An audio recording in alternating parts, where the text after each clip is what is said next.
Good morning Jamnagar, જય શ્રી કૃષ્ણ, મહાદેવ હર રાધે કૃષ્ણની સાથે આજનો બ્લોગ સ્ટાર્ટ કરીએ. Good morning.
સસરા નીચે ગયા હતા તો લેતા આવ્યા છે લીમડો, કે ફરજિયાત ખાવાનો છે. આ કડવો કડવો લીમડો કોણ ખાય?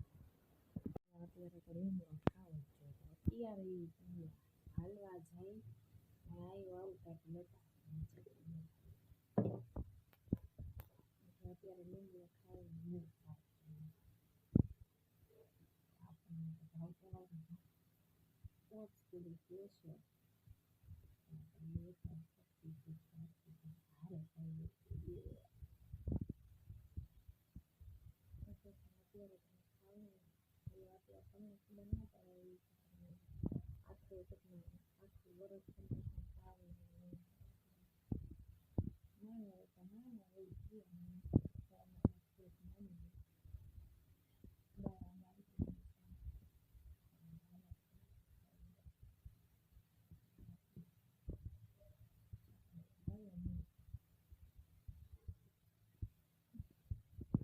ફ્રેન્ડ્સ, તો ફાઇનલી જો ભાઈ આપણે જમવા બેસી ગયા છે. નક્ષભાઈ સ્કૂલેથી આવી ગયા છે અને નક્ષભાઈ ફૂલ હેપી છે બિકોઝ એની ફેવરેટ વસ્તુ હવે આવી ગઈ છે.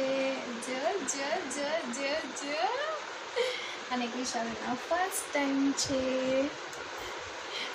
હાય કરી દે, હાય. ક્રિશાબેનની ફર્સ્ટ મેંગો સ્ટાર્ટ થઈ જશે આજથી. તો ચાલો મેનુ બતાવી દઈએ. તમને ખબર જ છે, દૂધનું શાક, મેંગો રસ છે, રોટી છે, રાઈસ છે, અને આમાં જો ભાઈ મેંગો સબ્જી છે. હવે આટલી જ છે, હવે ફરીથી બનાવવાની છે. એટલે મેં કીધું આટલું આજે પૂરું કરી નાખશું. તો ચાલો ભાઈ જમવા બેસ છે. નક્ષભાઈ કેવી મજા આવે છે?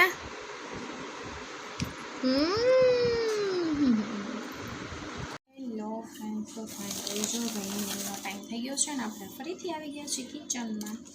અને કિચનમાં આજે છે ડિનર ટાઈમમાં ખીચડી છે, કાંદા ટમેટા, લીલા કાંદા ટમેટાનું શાક છે ને પરોઠા છે. બસ આવું કંઈક નાનકડું સ્વીટ મેનુ છે. અને આપણે અત્યારે જો ભાઈ ભૂખ લાગી ગઈ છે તો આપણે સલી થોડીક લઈ લીધી છે. તો ચાલો ભાઈ સલીનો નાસ્તો કરવા માટે ફટાફટ રસોઈ તો નાખી એટલે પ્લાનથી નવરા થઈ ગયું છે. થોડુંક મોડું 8:15 રેડી થઈ ગયું. હાલો ભાઈ આપણે પેકિંગ સ્ટાર્ટ કરી દીધું છે. અને જો ભાઈ આમ જો પથ્થારો જો બધાની વચ્ચે ક્રિશાના નખ જો 3 ટોપી પહેરી ભાઈ.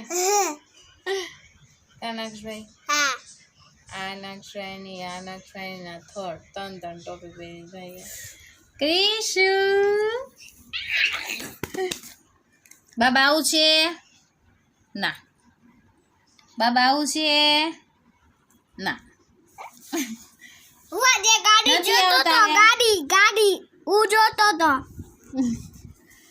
ક્રિશા આવું છે બાબા? ક્રિશા બાબા આવું છે? ક્રિશુ બાબા આવું છે? એને ના પાડતા હવે આવડી ગઈ છે એટલે ના પાડશે.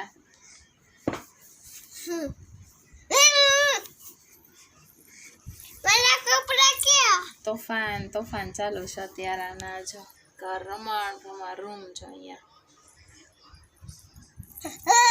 બચ્ચા પાર્ટી.